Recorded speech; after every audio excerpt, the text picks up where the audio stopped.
Hello, everyone, and welcome back to The Nest. As always, I am your host, Misfit, and this week we've got a very, very special episode of The Nest for you. With Stage 1 wrapping up, we can finally start to talk about Stage 1 playoffs. We're going to have some games this weekend for you guys, and I am so excited to talk about the last stage and the implications for playoffs for this week. Just to note, I got my second dose of the COVID vaccine yesterday, so I am feeling just a tad under the weather. I apologize if my voice is off or I need to pause at certain times. But yes, no, I'm very excited for this one. I binged a lot of Owlet games to make sure I was ready for this one.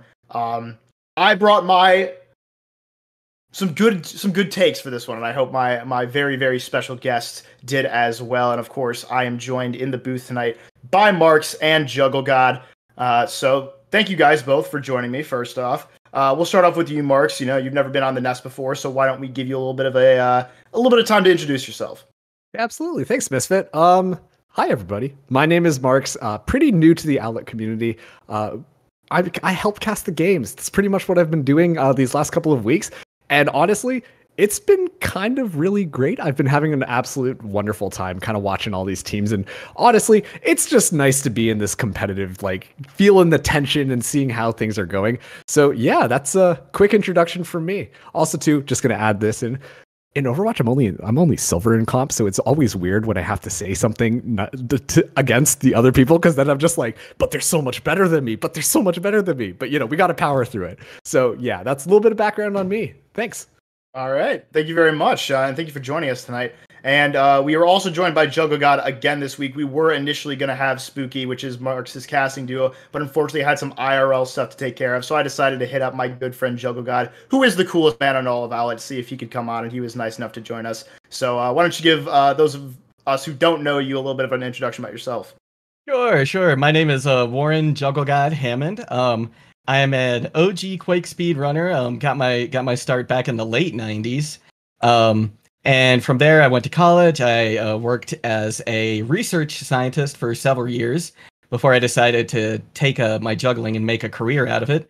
And did that professionally for 15 years. Won a world championship, and now I've turned my sights to esports casting and love it so far. And really excited to be back here on the Nest. Thank you again for having me back. Had a blast last time. Absolutely. It's always a pleasure. With that out of the way, though, let's get right into our recap of this week's games. Didn't have too many. Only the teams that had buys through our first 4 weeks played this week, so it wasn't a full week of games. Only had 2 of them, and only one had playoff implications. So we'll start off with the one that didn't. Let's throw it right over to our match card for this game. This was, of course, Low Speeders to be versus Volume 0, and Volume 0 was able to take their very first win in Owlet in a very close series against a rising Low Speeders to be roster. You know, this team very recently also had a very close game with the number 1 team in the league right now, which is Paradise Tempest. And so Volume 0 getting this win definitely shows that they have improved a little bit. But Juggle God, you casted this game, so I have to throw this over to you first. Why don't you tell us what you saw during your cast of this match? Sure. This was an absolutely fantastic match. I feel fortunate in that, you know, I've gotten a couple of really great games to cast so far with Amentus. And this one, yeah, I absolutely loved it. You know, Volume 0 came out the gate swinging hard. They take 2 maps, their first 2 maps of the stage, which was just fantastic to see. I know that was a big, you know, had to be a big morale boost. And then Beavers came back for the second 2 and made it really, really competitive. But it was Volume 0 in the end who ended up with the win. And I just, you know, the biggest thing for me is just, you know, that win for Volume 0 had to have been so tremendous, especially moving into Stage 2, you know. And in addition, I think Los Beavers DB should be very proud of themselves and how they played. Because again, last week, or I guess 2 weeks ago now, they took Paradise Tempest to 5 maps, right? And I think, you know, this just shows that any team in Owlet right now could be a contender, you know, just given the right week and the right amount of progress that they make. So, yeah, I'm excited to see what both of these teams bring to the next stage. Yeah, no, absolutely. I'm very excited. I think you're right. I think this is definitely going to be one of the most competitive seasons of Owlet that we've ever had. I did have some initial fears that, you know, we would have some teams that are just like too good. Paradise Tempest has been showing up really, really strong. But the more I watch of every team, the more I just feel like we really do have a very competitive slew of teams here. for this season. I'm really, really excited to see how it goes. My power rankings are going to change very drastically every single week. We'll get to talk about how they're already botched a little bit later in the show, but I'm going to throw it over to you now, Marks. Do you have any thoughts about this game? Man, beefers, you can't count them out. I think that's the biggest takeaway from it. I was fortunate enough to cast the beefers against Paradise Tempest, and like, oh right, boy howdy, that was a wild ride. Like Paradise Tempest is the number 1 seat right now, and then the beefers just come in. They're like, we got something to prove. We're coming out here and we're going to prove it. And especially too, watching the beefers versus Volume 0. At first, Volume 0, they were feeling themselves clearly because they won the first 2 maps, but then the beefers were just kind of like, let's just do what we were kind of doing last week when we were going up against Paradise Tempest. Maybe that's going to work. And clearly it did, because they were able to come back pretty hard. And actually, up until the end, I thought the beefers were going to take it. And Volume 0, they ended up winning, of course. But I think beefers, like, man, the glow up has been strong. Yeah, absolutely. And I am still a beef lever, by the way, for any beefer fans in chat. 100% still behind you. Love you guys and girls. Yeah, no, absolutely. I do have to give props. There's a new coach for Volume 0. Of course, they still have Zim82, but I believe it's like Aurora something. And a lot of the members of Volume 0 were given that person kudos after the match for giving a very, very good pep talk before the start of the 5th map. Always, when you go up 2 maps and then you lose 2 right away and you're on the verge of a reverse sweep, the mental's got to be boomed there. We talk a lot about how, the mental is a very important part of Overwatch and frankly any competitive sport or esport of any kind. So big kudos to Aurora for being able to recenter their team and get them back down to earth, get them a win. So yeah. That's going to wrap it up for this one. And now we get to talk about the one that did have playoff implications. And this was, I think, one of the closest matches all season. It was a 3-1, but it was still a very, very close game. Crusaders versus Otter Oxide. And, of course, Crusaders able to secure their position in playoffs with this win over Otter Oxide. It was a 3-1 in 5 maps, and it was I had a very entertaining time watching this game. But we'll throw it over to you first, Marks. You got to cast this game. Tell us what you saw. I was losing my mind during that game is what I saw and experienced, actually. If anybody was able to catch the Crusaders versus Otter Oxide game, great. But also, if you haven't watched it, I would highly recommend you go watch it because do it. Going into this match, Crusaders, they had to win 3-1 against Otter Oxide in order to pull forwards. And I feel like Otter Oxide might have felt comfortable because they're like, the Crusaders just over there, like we're pretty much guaranteed our playoff spot as long as we win. And so this shouldn't be too big of a problem.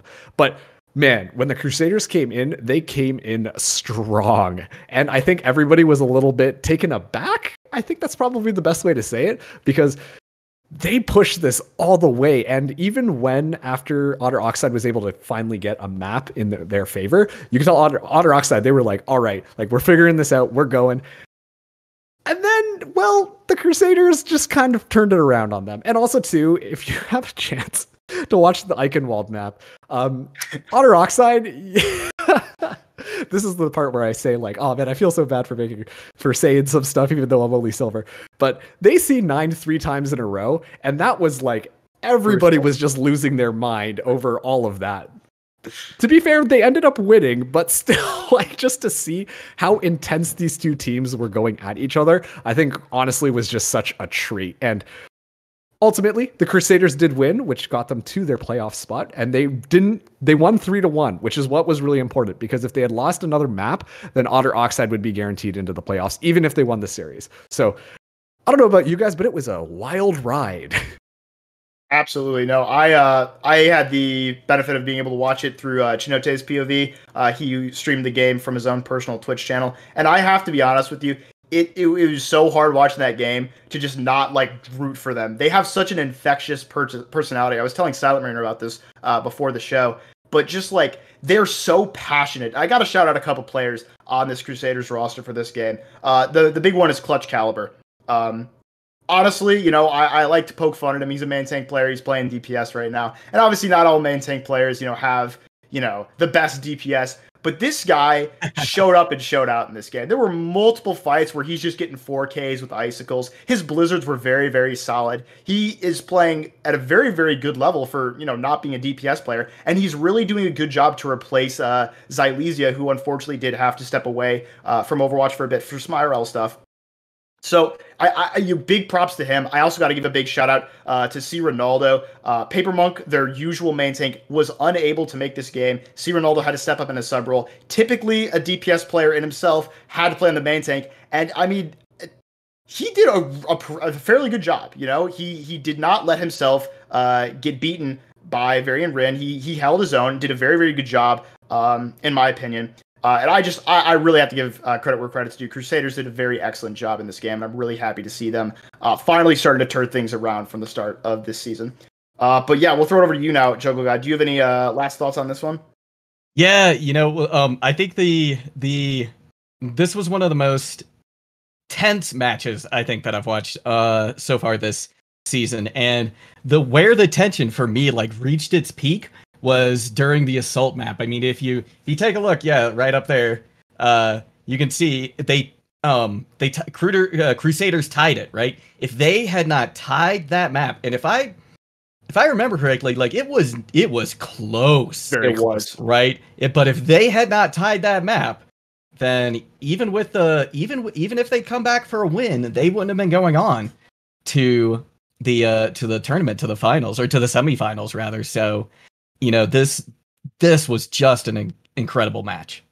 Absolutely, no. And I'm really excited I got to watch it live. But yeah, that does it for our recap of this game. And now, really quickly, we're just going to review our standings before we talk about our playoff teams so you can see how Stage 1 ended up. Of course, our playoff teams are Paradise Tempest, Danger Close Red, Team Growloo, and Crusaders, all making it in. Crusaders with their win over Otter Oxide and the map differential thing that you guys pointed out, very, very important. And the teams that missed, of course, Otter Oxide, Rogue Dragons, JCP, Beefers, Hyperion, Volume 0, and Phoenix. All going to be looking to turn things around next stage. But unfortunately, this episode is not about them. This is about the playoffs. So why don't we break down our playoff teams? And I'm really excited for this. I'm really excited to hear your guys' thoughts on these teams because, these 4 teams are some of the most talked about so far, right? Obviously, we want to, share the spotlight and talk about all. But there's a reason these 4 teams get talked about. It's because right now, they are the 4 best in the league. That's why they made playoffs. So let's start off with Paradise Tempest, who is our number 1 seed, sporting a 4-0 record with only 2 maps lost on the stage.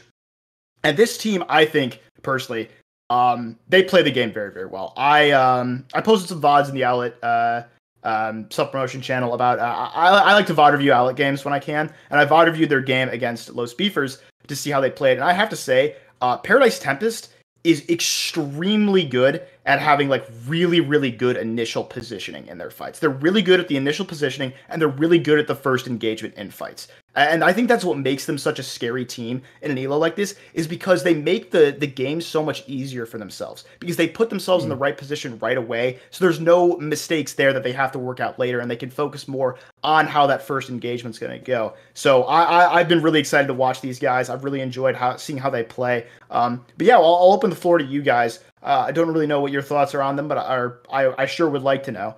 So yeah. Man, well, Paradise Tempest. Oh, sorry, Jungle. Go ahead, Marks. Go. Yeah. They are something else. I think in just watching, because obviously, when I joined Owlet, already the season had kind of kicked off. I kind of joined midway through, and so I was watching all of these videos, just trying to familiarize myself with the team, see how they play, what they like playing, and Paradise Tempest, they are just on something else, man. They are just putting out really consistently good Overwatch, and they're not afraid to jump out of the meta. I think that's one of the biggest things that kind of stands out to me for Paradise Tempest. You mentioned that, they're trying different things, they're setting up their positioning, all of that type of stuff. But at the end of the day, they still are playing this double shield comp and this rush meta, or the double bubble comp, and they're making it work.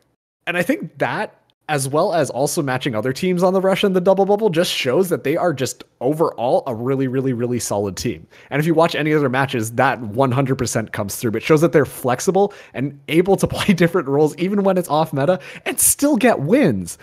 That to me is something that's kind of really cool about Paradise Tempest.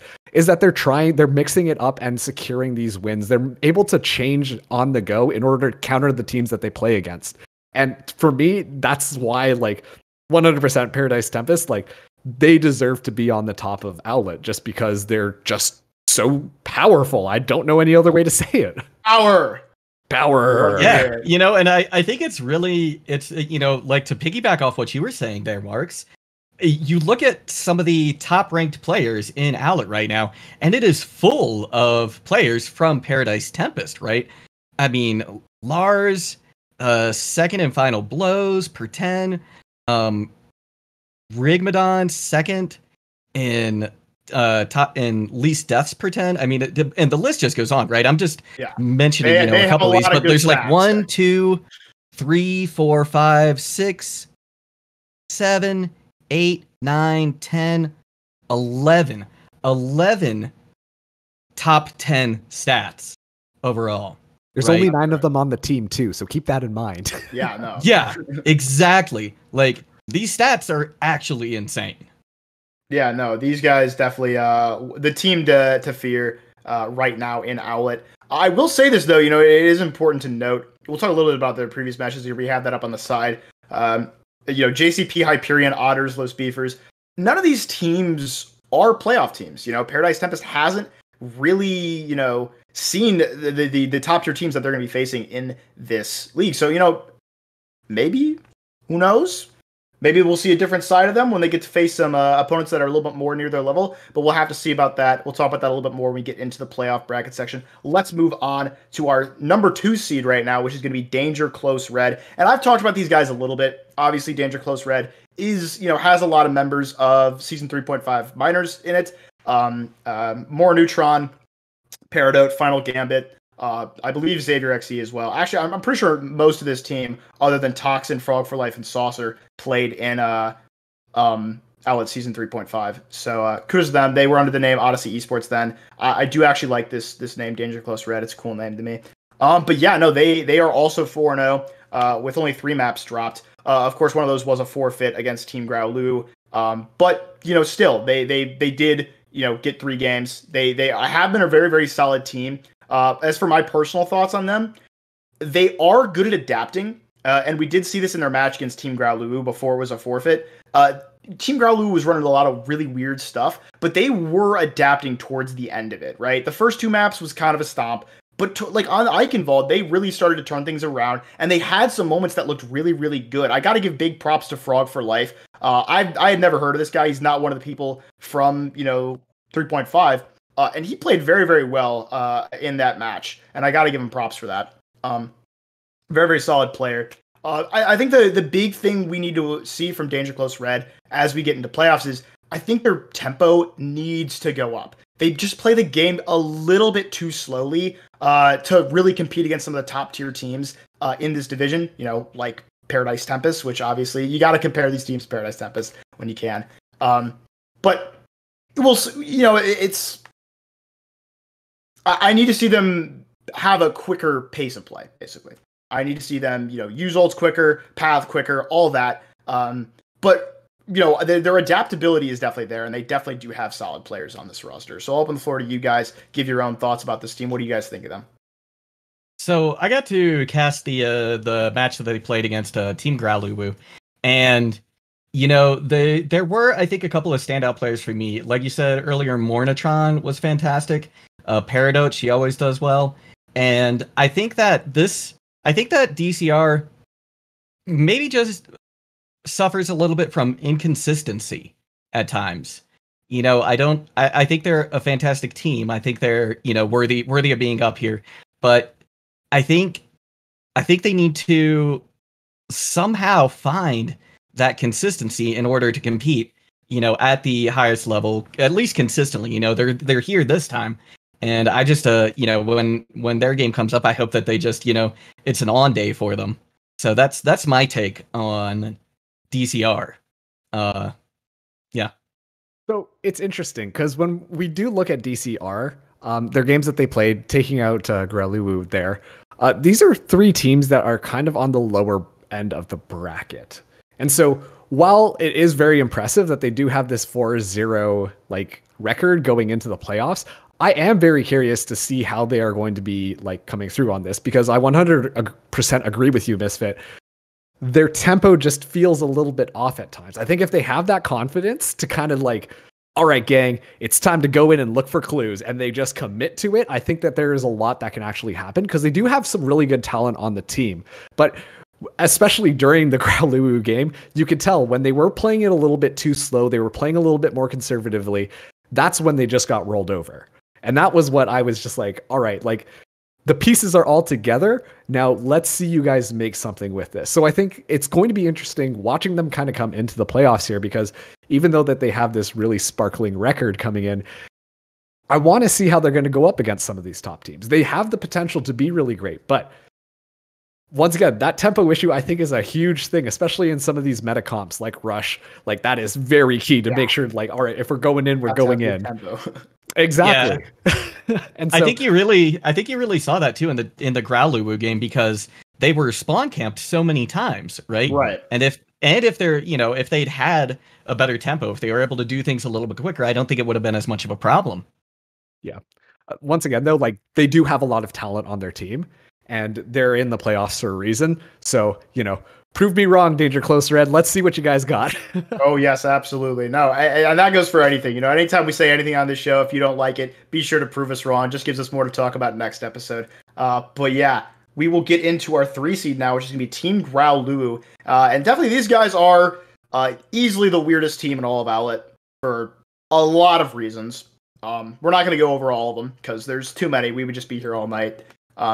But I think the big thing that's weird about them is, their comps, right? They run a lot of weird stuff. In their earlier matches, they were trying to force some meme strats. In that 3-2 they had over Crusaders, they were forcing a lot of like Bastion comps. And it was just like so weird. And now we saw this in their most recent game against DCR when they buckled down and really,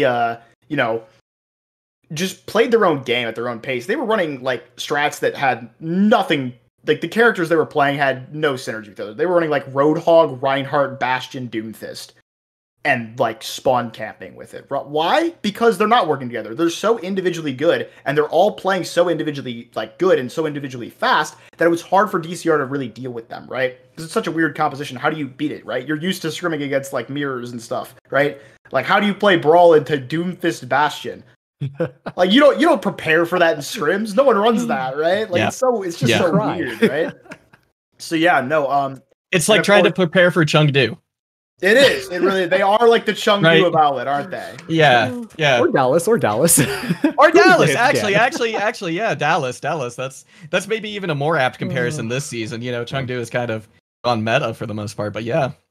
Yeah, no, and I do gotta mention, the big thing that makes Team Growlithe a good team in this division. Most of these players have hit Masters or higher, and they are pretty much all off-rolling in this tournament. So their game knowledge is there, but their individual skill on their characters is a little bit lower. So they have this weird dynamic of, like, they can identify problems and do things correctly, but they may not have the mechanics to really make it happen. So I'm going to be interested to see how they go up against, other teams in this tournament. I'm hoping for, I can't talk about Preds just yet now, can I? Never mind. But still, that was your I'm rule really too, man. It was my rule. I almost broke it. Yeah. What can I say? I'm a bad nest host. No, but no, I'm really excited to see how these guys do in playoffs. So I'll open it up to you guys now. Do you guys have any other thoughts about this team?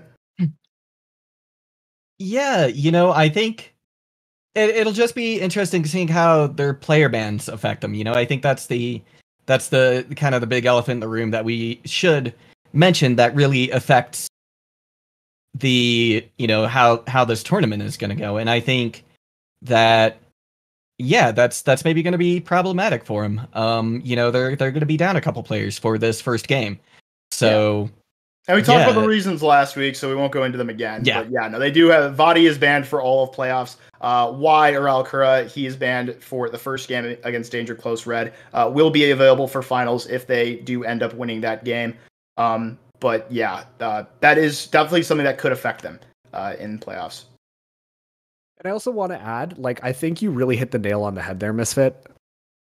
Growlithe, they've got really good, strong individual people who are just like, let's just I want to play Doomfist and punch some people around, so I'm going to play Doomfist. I want to play Bastion and just rain bullets all over the place, so I'm going to play Bastion. And you can tell that they're just really talented players that aren't really playing together too much.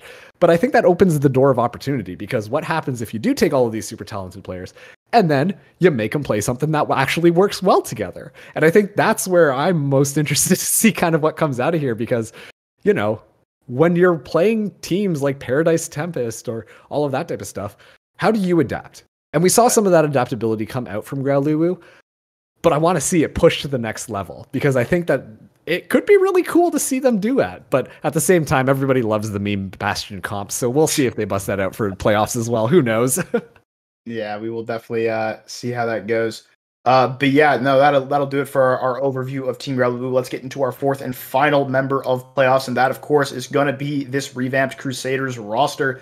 And they've had a pretty rough go at things so far. You know, you see that the 2-3s there are there for their first matches, and those were both reverse sweeps, which is obviously not the way anyone wants to start off their season. But, you know, these guys, all credit to them, they have really, really turned it around going into it. I've watched their 2 past games, you know, through Chinote's POV, and I gotta say, their comms are fantastic. You know, I had some concerns after the Volume 0 game about whether or not those comms were, you know, just because they were playing a team they were better than, so I wanted to see it again during Otters, but no, even though they were playing a team that was much more on par with them, they were still able to keep those comms up. Because, you know, that's something we gotta talk about, you know, comms. It's much easier to calm and strategize when you don't have to focus as much on, like, the micro stuff that's happening in game, right? You can allot more of your brain power to think about the macro if you're much better mechanically than the enemy team.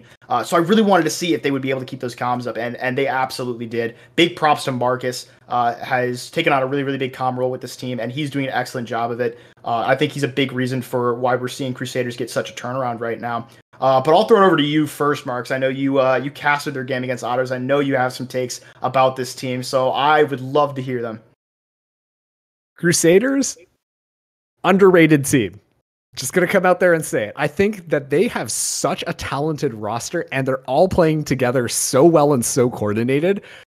I was, like, shocked that they weren't doing better in the season when it actually came down to it. You know, we see people like PT Handley, you know, what's his name? Chinote, Cronaldo, Clutch Caliber. Like, I will not forget when Clutch Caliber was shooting Pharahs out of the air with icicles. That's something special right there. I definitely think that the Crusaders are an extremely underrated team, and when they play hard, and they are in it to win it. I am a huge Crusader stan at this point, and you know what? Like, I know that might cause a little bit of controversy, but dude, they are a really good team, and I am super excited to see them enter into the playoffs, because they've proven that they deserve their spot here. Taking a look at, like, how they were able to adapt, as well as just they can play both the meta and adapt themselves, and it works out great both styles. Like, this team is really good, and they've got a lot of, like, in my opinion, star players on their team. So Crusaders all the way. Let's go. Yeah, I have to agree with you. They came out and surprised me. I don't think I'd seen actually any Crusaders games. I'm not sure if I'd seen any Crusaders games until their most recent one. And yeah, I was really, really impressed and pleasantly surprised. Yeah, they're like the dark horse, I think, of this tournament. You know, I mean, last week on the Nest, right? Like, first off, all our predictions got boomed, and second, we didn't get a single one right. No, none of us did. We all agreed, and we were all wrong. And, yeah, which I think is great. You know, I love it. It's surprising. You know, and yeah, I think Crusaders. That was maybe the biggest of them. I thought Otter Oxide was just going to run away with it, but they proved me wrong, and I think they are a very deserving team. Or I think they are very deserving of being in the top 4. And, you know, that even them being in 4th is maybe not really representative of just how good this team is. Yeah, man, I was just about to say that, Jungle God. I think that they deserve more than the great minds spot here. But, Yeah. you know, it is what it is. I want to gush over the Crusaders a little bit. Excuse me for a second here, Misfit. But, like, PT Hanley, he was just getting self-destructs left and right, and then was even able, like, there were multiple times where the team fights were completely lost, and PT Hanley was the only person there, and then, boom, self-destruct. Got 2 kills. Oh, what's that? Another rematch kill as well. Suddenly, the Crusaders are back into it, and they win the team fight. It's like, what the heck? And on top of that, too, Clutch Caliber, he was charging up these blizzards, and it was like, I'm going to throw out a blizzard here. And by the end of the team fight, guess what? Guess I got another one. It's ridiculous, man. It's ridiculous. Yeah, no, and pair that with their very, very good comm structure. I do think this team is one that I will be the first to admit that I underrated. I was, I saw how their first games went, and I was like, okay, if you're gonna reverse swept back to back, that's got to be something like either that can be for a couple of reasons, right? Reverse sweeps happen for many reasons. Either your mental gets boomed, you're a team that's very easy to adapt to, you're a team that struggles to adapt when your opponent adapts. There's plenty of reasons for that, right?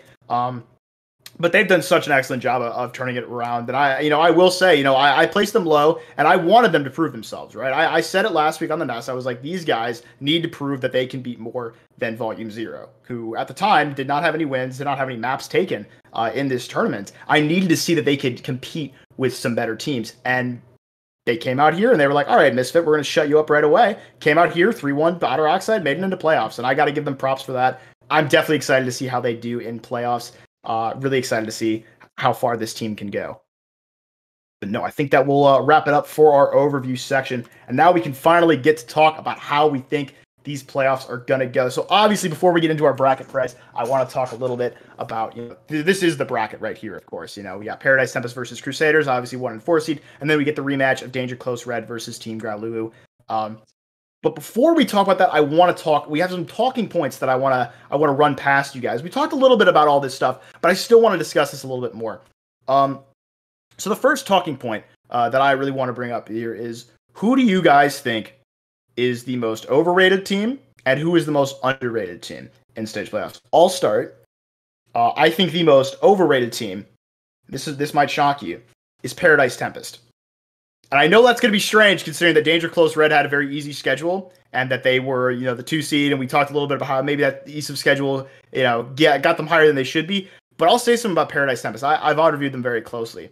And especially in the Beefers game, I noticed something very important about Paradise Tempest. We've had a discussion about them before. This team scrims 5 times a week. And when you scrim so often, you're really not seeing a lot of weird stuff. You see a lot of mirrors. You get really used to playing against mirrors or like meta compositions. And that's why they're so good in against meta compositions, against double bubble, right? But Beefers does not play meta compositions. Beefers plays Wrecking Ball, and Beefers plays weird stuff. They were running Ball Sig with Torbjorn Soldier, right? And this is something that Paradise Tempest had there's no way they'd seen that in scrims, right? And we saw their really, really powerful image just kind of crumble, especially there on Junkertown in that match. They were really, really struggling with things. Their ult economy was really, really bad. They were not using ults very, very well. They were not getting value out of a lot of ults there. And I really thought Paradise Tempest looked like a very beatable team, you really saw their Achilles heel there. I think Paradise Tempest is the best team in the league. I will say that. But I do think they are not so the best team that no one can touch them. I think they are a beatable team. I think their Achilles heel is if you come at them with something they're not used to, that they haven't seen in scrims, they struggle to adapt to that. And they can adapt. They have the mindset to. They did it to Beefers. But I don't know, Beefers didn't make it to playoffs. They're not one of our top teams. If one of these top teams can catch Paradise Tempest off guard, I think there's a real possibility that someone can beat them. I completely agree with you. I ranked Paradise Tempest as my most overrated team as well. Now, and also that they are still the best team as well. I completely agree with you, but I think they are overrated. And the reason that I want to highlight is that they also had a fairly easy schedule. They did have to go up against Otter Oxide, and they did 3-0 them, right? But the other games, not as hard. The games that they won were all kind of middle of the pack teams that they won against. So, it's maybe what I would say more so is that they're untested at this point. Yes, right? They have not seen any of the other top teams, so that'll be very exciting. Yeah, and so I kind of agree with you. I think that they're the most overrated, and I think the most underrated are the Crusaders. I think that's a mutual thing with both me and Marks. Yeah, I was hinting at that. Yeah, for sure. Yeah, I was hinting at that earlier when talking about them too. But I think they are. I think they're the most underrated, and part of the reason I think is because of their schedule as well. I think if you really look at the schedules at all four of these teams, that kind of comes out. The Crusaders had to go up against Team Growloo. They went up against let's see here, who else did they go up against? Rogue Dragons, which is again kind of a middling team as well. But they did take Team Growloo to 5 maps. I mean, that's just what I keep having to come back to, and that to me says that they are underrated. I mean, 100%. Let's all agree. Just the Crusaders are great, aren't they? Yeah, that's right. But when we're talking, so obviously. The Crusaders, you can send me my paycheck in the mail later. We'll talk about that off the stream. Okay, cool. But anyways, so obviously underrated team, Crusaders. Oh, I apologize for that. I'm being diabetic right now. No worries. But yeah. The thing is, like, the Crusaders, underrated team. I think they've got a lot, and it's going to be really great to see them playing against some of these top tier teams because I think they're going to do great. That being said, if I'm talking about my most overrated team, I am going to first say, how dare you speak ill of Tempest? I feel like I'm just the odd man out. My right show. Now, but like, I can say whatever I want. Fine. Oh boy. So if you guys don't see me next week, you know what happened. But basically, in my opinion, like Paradise Tempest, yes, they might be lacking a little bit of the flexibility when it comes to dealing with some of these other comps, but they're busting out their own comps, and I think that they being off meta comps as well is proof that they are willing to try different things. Maybe need a little bit more adaptability, but once again, like double shields, that shouldn't work on this type of thing. Like I'll go up against a double shield against a double bubble, the should win. But Paradise Tempest makes it work, not worse. Oh, work. Hey, whoa, so rude. And so I do think like Paradise Tempest are good, maybe a little overrated, but not totally overrated. For an overrated team, I was having some trouble with this one because I think a lot of these teams are kind of on par with each other when it comes to like, we're going to see when they finally clash in the playoffs here. But very excited for it. I would have to say Growloo, and that might rustle some feathers in some weird ways, but it's kind of just like they're playing such weird compositions. And don't get me wrong, I understand they've got a lot of really individually talented players, but like I want to see some actual team comps. And I saw the Twitch chat earlier; they were saying that they did play some of the meta comps, but after that, they just kind of started doing like whatever the heck they wanted, right? And to me, I think while it's cool that they can show off like that, I don't think that's necessarily a reason to say that they are one of the best teams in the Owlet tournament. If anything, I think that there's a lot that goes behind like, hey, we should actually work together, plan our compositions so that we can win. And the whole strategy side of things, I don't see as much from Growloo. And for me, that's kind of just like, team game. I want to see these compositions. I want to see the strategy. And that's just not their style. And I think they're getting a little bit too much credit for kind of leaving that a little bit unchecked. So that's my overrated team. I know. I think that's a very logical reason for it too, and I will see how it goes. My whole thing with them, right, is like they're memeing now, but I know they have the ability to get serious, right? I mean, these guys are all very egotistical. They like to win. If they're really starting to lose, they're gonna start running things action. When we saw this specifically in the game they had against Crusaders when they reverse swept them, they were forcing those Bastion strats all the time, right? Mm-hmm. They're just putting Vadi on Bastion. They're running like Orisa Ryan, and they're just like sim TPing around the map, right? And they're just like trying to make it work. And once they go down 2 maps, they go over to like a much more like meta composition. They go over to a brawl comp, and then they win 3 maps. Like, this is what I'm talking about. And we have to see them get tested against, in my opinion, we have to see them get tested against Paradise Tempest before we, like, truly understand which one's better. And also, I will say this. We are kind of getting close to prediction. I really do want to see a Crusaders Team Growloo rematch just to see, like, a like a reset. It was our first match of the season. I kind of want it would be poetic if they met in finals. So I do want to see that, but I also want to see Team Growloo get tested against Paradise Tempest. You know, the team that runs, you know, good strats and has really disciplined gameplay versus the guys that just do whatever the heck they want, right? I want to see that matchup. It is literally opposites. I think it would be really, really interesting. But I do think you're right. I think, you know, maybe they get a little bit too friendly with the weird stuff and they aren't as good at being disciplined. Maybe that can affect them when they face a team that can deal with their weird stuff. I think that is a good take. Thank you for validating me, Misfit. It's okay. You need it. I know. I do too. I do. You're doing great, Misfit. This is a great show. Thank you so much. I really appreciate it. I think we'll sharp. All right, we'll throw it over to our next talking point. And this we've kind of talked about this a little bit before, but I want to like reiterate it for every team, right?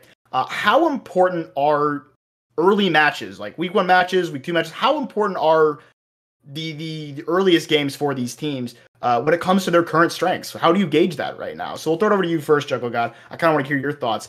Do you think the early games for any of these teams really hold any weight in their discussion of current strength? I don't. And I've felt this way in Overwatch for a long time. Like, just going back to all the Overwatch League, you know, that we've all seen, contenders, anything. I think that consistently we see that it's the later games that matter more. I think that more so in Overwatch than in, for sure, traditional sports, you can make changes very quickly that have very dramatic effects. You know, it's like say you're playing baseball, right? And you need to add a new pitch. You're a pitcher. You need to add a new pitch to your repertoire. That can take long time to do, right? Years potentially. And we see people make, you know, they swap to new heroes. They just, you know, they decide, okay, instead of focusing, you know, on the Mei, let's focus on the Reinhardt, right? And just by switching who they focus on, they dramatically change things. And I think this is why you see such dominant reverse sweeps as well, right? Is that you see these decisions being made in the very short term that have very dramatic impacts on the game in the short term. So I don't think that weeks 1 and 2 really have much bearing on what we're going to see in the playoffs. You know, I have to agree with you, Jungle God.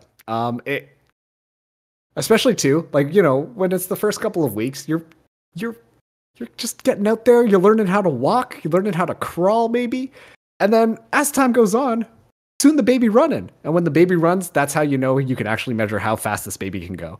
Very weird analogy, but that is all to say that towards the end, that's when the teams are kind of in their stride. They know what's working. They know what they like to play. And I think that's when they're bringing their A game.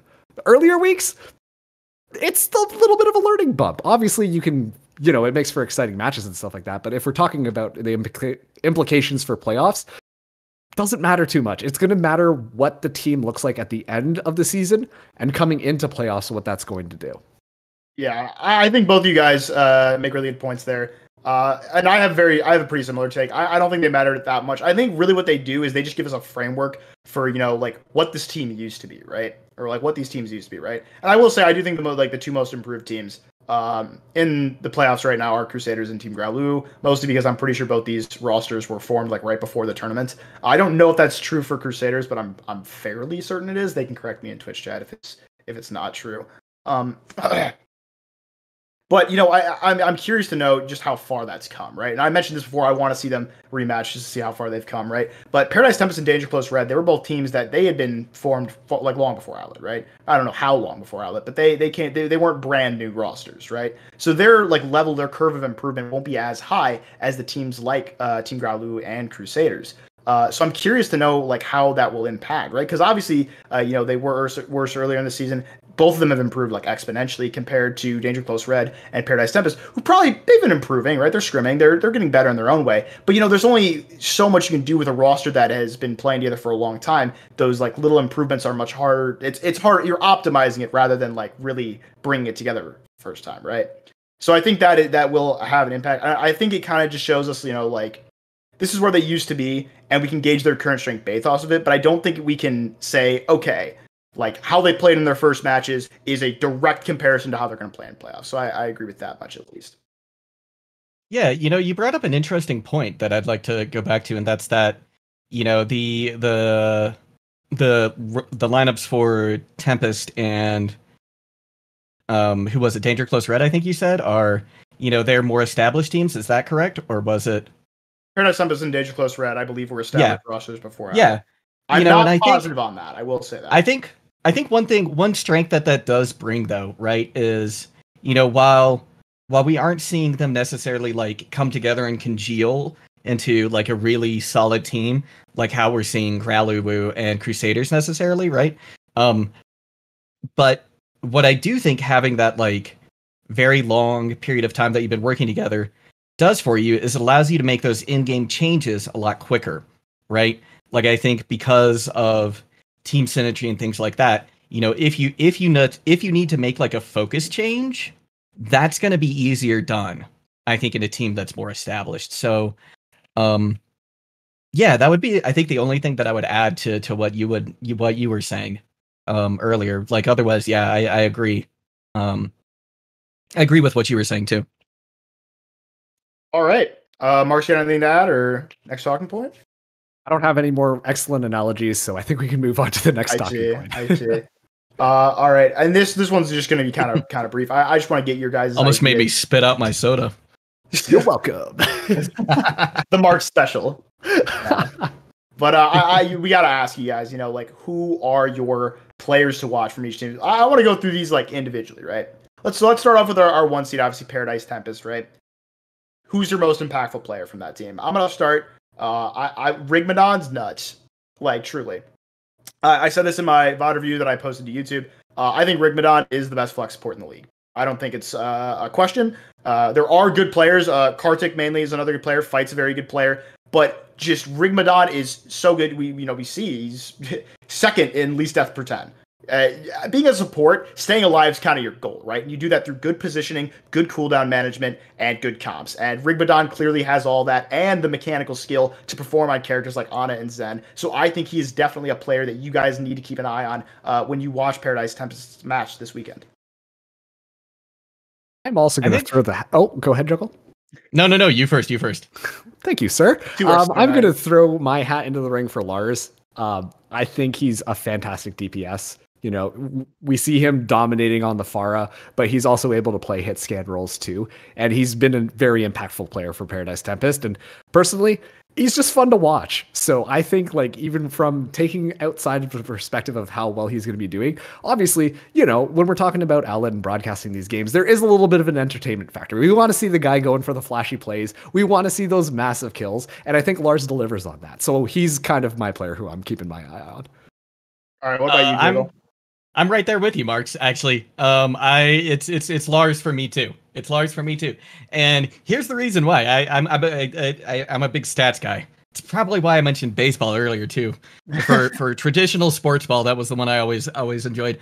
But just looking here, right? Lars has 4 top 10 stats right now. 4 of them. That's nuts. That's a lot. So, to me, Lars is, Rigmadon is good, don't get me wrong, but like, what is Lars doing? What is Lars just built diff? It's just a build difference. Incredible. It's incredible. So yeah, Lars is who I've got my eye on. That's definitely fair. No, I think Lars is a very talented DPS player. I think both, there's a lot of names you can talk about on this team. All these players have some stat for them. Azukari, Magic Turtle, very gifted tank line. Ira's very solid. Six is very solid. This entire roster is very solid, but I do think, Rigmadon and Lars are definitely players we need to keep our eyes on. We'll throw it over now to Danger Close Red. I personally believe the players you need to watch for on this roster are Fraud for Life and Toxin. Toxin, of course, second in the damage per 10 category, which is, beneficial and for several reasons. And also Frog for Life. I just think, it gave me a little bit of vibes of like my old Guangzhou Gambit team. I was on a team that wasn't very good a while back, and we had one player, his name was Hawk. He is actually in this tournament. And we would the rest of us would die. We would just be 5 people dying, right? And then Hawk would get 4 picks, and we would just win the fight for no reason. just because it was a Hawk difference, right?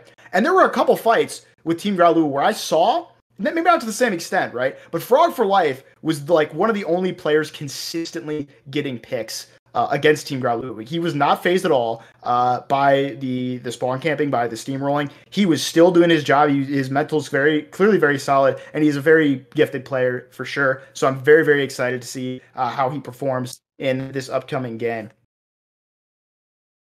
Go ahead this time. I don't want to cut you All off. right. Yeah. Oh, no, it's all good. It's all good. It's always hard to know. Yep. So for me, it's Mornitron. I think just Mornitron is a phenomenal tank and was a little bit of a silent carry, or, you know, in a lot of the games. I just love what I've seen from Mornitron, and I think that he's the player to watch there for me. And Peridot, actually. I really, really like Peridot. Peridot is also kind of an unsung hero on this team, I think. And those are my takes. Call me basic, but I'm right there alongside you, Misfit. Frog for Life. He is for life. I think he just does a great job. And all of the points you've made, I 100% agree. I think he is really helping his team stay alive in danger, Close Red. And you just love to see him just out there doing his thing. So, yeah, Frog for Life. There you go. And now we'll throw it over to our 3 seed, of course, Team Gralu. I think the big player to watch from here is, you know, the player the team's named after. Gralu is just such a talented player. He's a very strong DPS player, of course, playing tank and support for Team Gralu. Of course, they are a team of all off-rollers. But we saw that a lot in DCR where he would just lock hog and he'd just walk in, kill 3 people, and just be fine with it, right? I mean, this dude's mechanically very, very skilled. I don't think he has, he doesn't use his brain very much. I've coached this guy on the revamped Coag roster, and I know that he just turns off his brain and sometimes his monitor when he plays. But I do think that when he keeps his monitor on, he's a very, very strong player, and I do think he is a player that teams need to be afraid of when they go against Team Gralu. I'm going to so I was between Gralu and Egg Cushion, and since you went for Gralu, I'll go with Egg Cushion because I think this guy is a phenomenal hit scan player. Haven't seen too much Widow throughout Owlet so far because who plays Widow? But Egg Cushion, 175 Omega lol. he just does it, and it works, and it's like, oh my. I remember there was one map, I can't remember which team Gralu was facing off against, but he was playing Widow, just grapples up and then boop, headshot, turns around, boop, another headshot, and that's a team fight. And it's like, oh my god, I wasn't expecting that, but okay, here we are. So my pick is Egg Cushion for here. I can't wait to see what he's going to play this time around.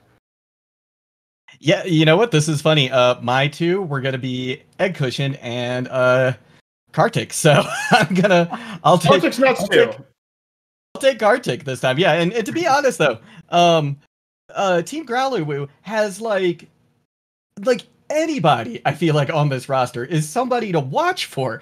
It's honestly hard to pick one person. I mean, geez, yeah, Clown Dog, Swanky Pants, Vadi's done incredibly well. I mean, they won't be playing soon, but they're all such good players individually that I had a hard time picking just one. So yeah. But if you had to push me to it, I would say it's either Egg Cushion or Kartik for me, are the two to watch.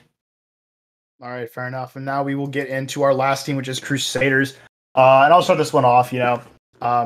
Despite the very, very nice and accurate things he's had to say about me recently in his Discord server, my player to watch is going to have to be Marcus. Not only has this dude really stepped up in the DPS role, he's stepped up in the comm role as well. And I've mentioned this before. His comms were just impeccable. And he's part of the reason I mentioned this. They're a very infectious team to watch because you just feel a need to cheer for them. And it's a lot due to just how this guy comms. He comms as if his actual life is in danger, not just his video game life. He comms as if he's in real danger, and you can just tell he's so passionate about the game. And I think that leads a lot into just the morale of Crusaders being much, much higher. Their comms have improved very, very much. I think in big part due to Marcus taking up a big comm role on the team. And I'm really excited to see just how much that can impact them going forward. Juggle, go for it. I'm there with you. I'm with Marcus. I think yeah, Marcus has just done fantastic. And while I haven't been in there to listen to the comms, I could believe it. I mean, and the other thing that I like about that is that like it just like I think it's a great tie into their name, the Crusaders, that they've got somebody with them like Marcus who is just so gung ho and so into it. It's like that Reinhardt almost mentality, just hearing you describe it. So that's that's who I'm looking for too. Oh boy! All right, Crusaders. Who do I pick from this roster? There were He's gonna pick like 4 players. There were 3. Thank you very much, Misfit. Oh, my mistake. Yeah, yes, you are mistaken. I'm glad we saved your take on this for last, given that you are the Crusaders mega fan here. Exactly. Tonight, I gotta post it on my wall back here and everything, but we'll figure that out after this is done. Crusaders dropping merch soon? No, I'm dropping the merch for them. That's how good I love them. But give me the link. So I think actually, like, all of your arguments that you made for Marcus are very true. But for me, the 3 players that really stand out are PT Hanley, Chinote, and Clutch Caliber. I've mentioned quite a few of these names already, but I'm just going to go for PT right here, right now, because the dude's insane on the off-tank role. Like, he's just a nutcase. Like, 1v4 doesn't matter. PT Hanley's here. Suddenly the Crusaders win the team fight. There's something special about that. I'd forgotten just how much PT Handley 2 popped off in their last game as well. Really? Like, that is very true. Whenever the Crusaders are in a tight spot, don't get me wrong, like, obviously all of these players are very talented and they're able to pull it through, but it seems like PT Handley is able to just sense those moments where, like, this is going wrong. Well, I guess it's time to just deadlift my team now. All right, cool. Now we're back into it. And he's done it a couple of times, mind you, against some really strong teams. And I think that alone is enough reason to really pay attention to him coming into the playoff season. Also, too, if you want some little bit more spice on that, when I interviewed him during the last game against Otter Oxide, he said that the Crusaders were going to go 3-0 against Paradise Tempest. So you know what? We're eyes on you, PT. Let's see it happen, buddy. Absolutely. No, I'm excited to see that. PT Hanley is definitely a great addition to this roster. They former off tank was a solid player, a high quality, of course. Now the coach of DCR, actually, who's another playoff team, and he was a very, very solid player as well. But I think PT Hanley is a definite upgrade for them. He just has some sort of like sixth sense. He's very, very good at eating ultimates, and that's a big thing for off tanks, right? When you see off tanks who are able to consistently eat those ultimates, when it's not just a fluke, right? That is the mark of a very, very solid off tank player. So I got to, especially at this Elo too. Like I think that's a standout. Like if you were an off tank who is, if you're eating abilities left and right as either Sigma or Diva in this SR at this Elo, you are clutching it for your team.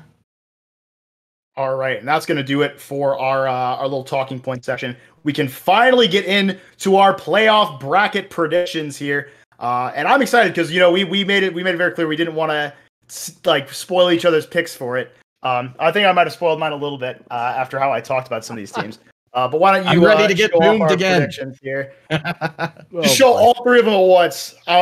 Just get them out there. Bam! Let's see it. Oh boy! Look at that, Mark! Oh boy! High five, buddy! Turns out I've been paid off by Paradise Tempest this entire time. Damn! Look at this. He was the imposter. It was all a lie. All right, let me explain myself first, okay? Listen, Paradise Tempest, I know you guys think they're overrated, but I do think that they're playing at another level. I've spoken a lot of great things about the Crusaders. However, I think when it comes to their coordination, I think Paradise Tempest just has them beat. And especially, too, the Crusaders, like, once again, you've got your standout players making big plays and keeping the games alive, and they've been tested against quite a few pretty crazy teams.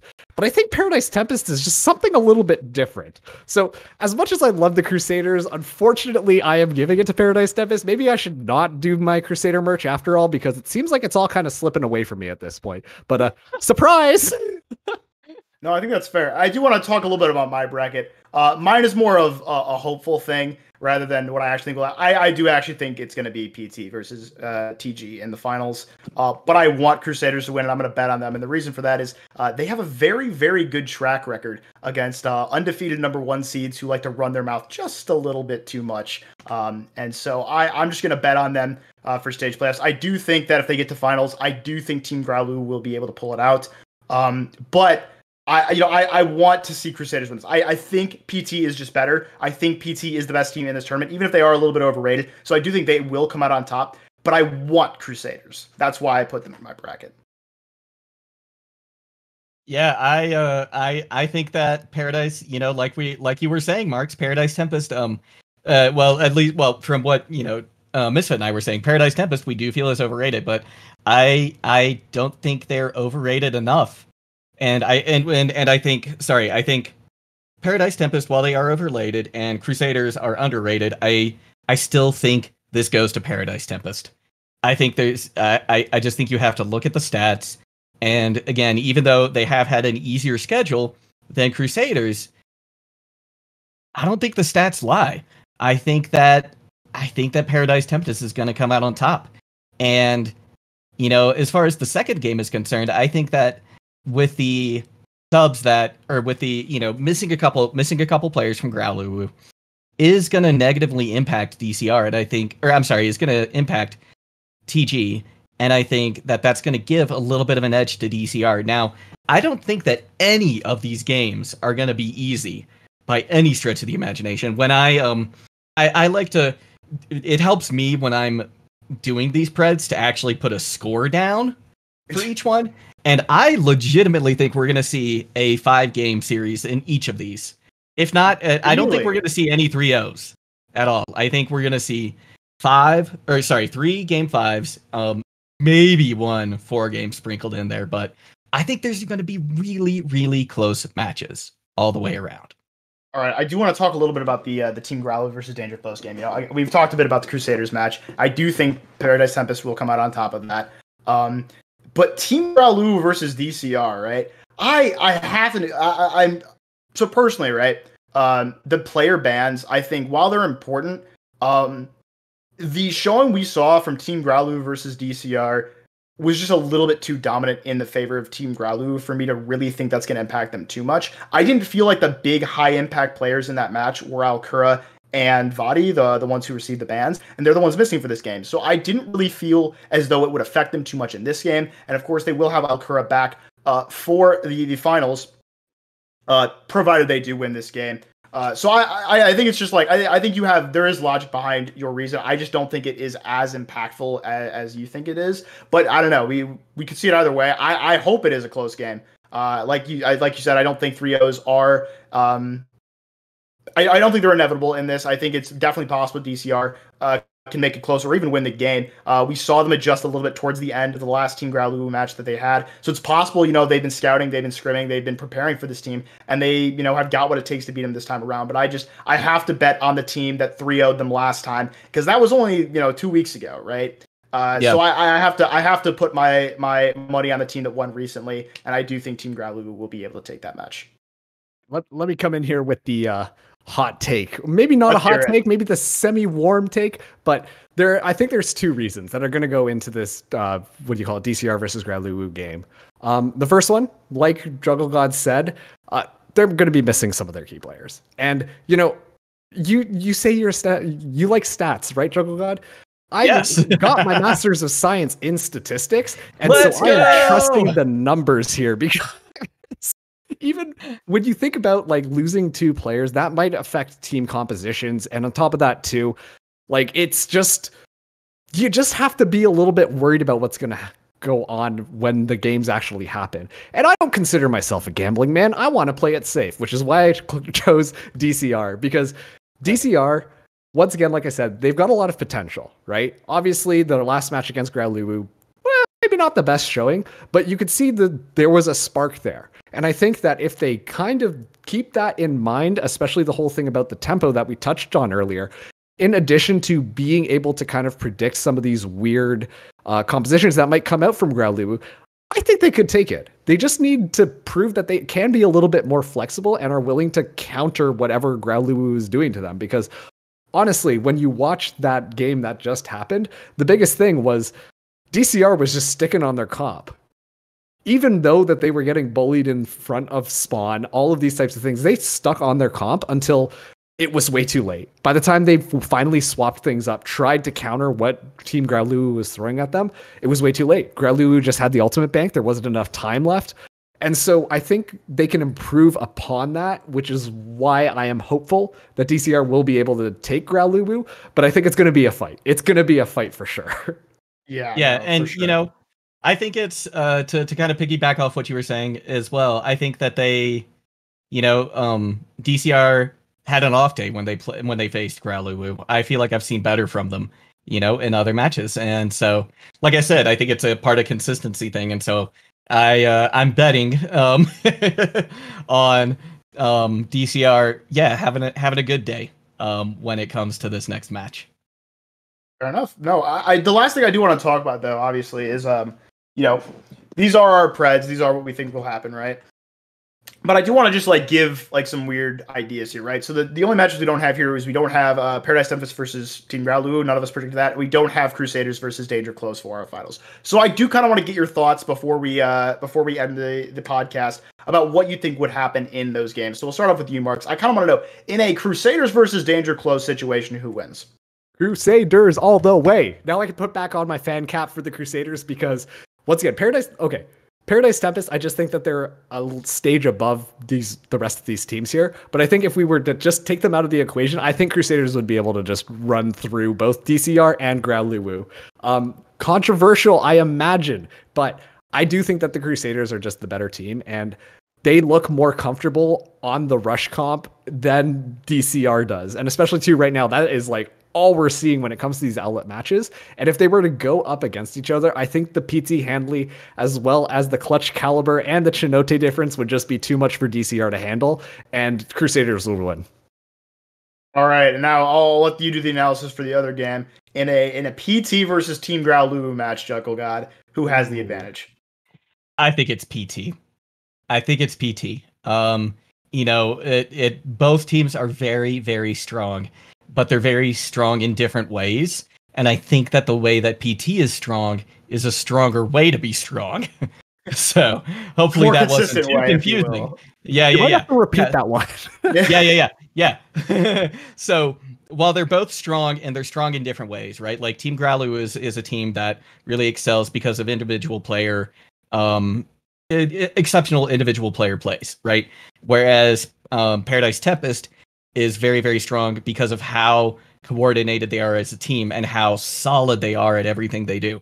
And so I think for that reason, we're going to see, if we do see a Paradise Tempest Team Growlithe final, then that would be my take, is that Paradise Tempest would take it.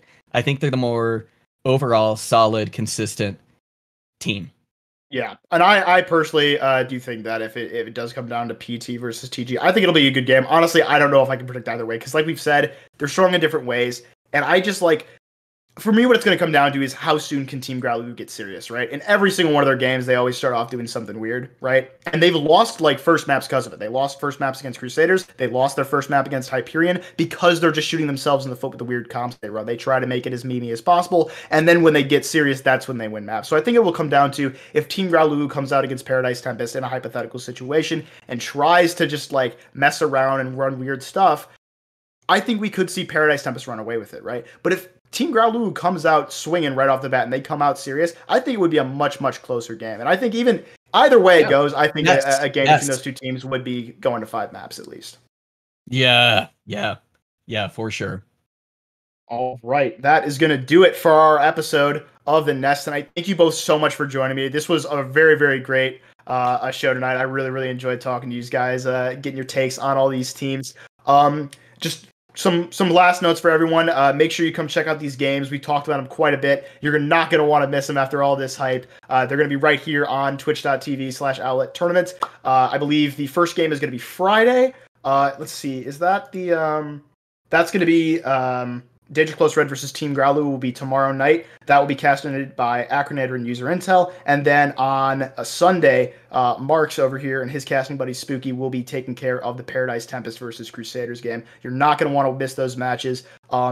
So yeah, thank you guys all for coming out. Just one quick last thing I do want to mention. All-Star voting does open up on Saturday, so make sure you get your votes in. A lot of really solid players. Going to want to make sure that the ones you like most get in the race for that All-Star again. But yeah, without further ado, thank you guys so much for coming out and supporting the Nest. I really enjoy doing this every week. It's so much fun, and it's nice to see so much support for the community. So thank you guys so much. But with that, we're going to sign it off. Peace out. Thanks for having us, Misfit. Yeah, thank you so much.